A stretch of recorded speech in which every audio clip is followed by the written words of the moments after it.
Welcome! In front of me I have Motorola Moto Watch Fit, and I'm gonna show you how to change the vibration intensity level on this watch.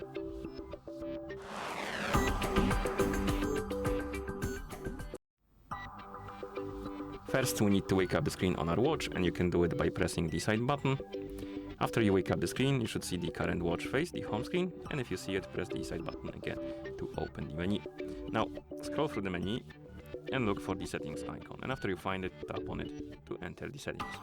In settings, find the option called vibration, and once you find it, select it, and here you should see the option called vibration intensity. Tap on it, and we have 3 levels of intensity. We have light, moderate, and strong.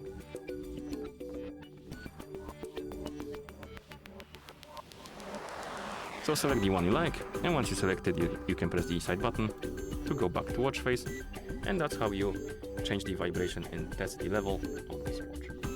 Thank you for watching. If you found this video helpful, please consider subscribing to our channel and leaving a like.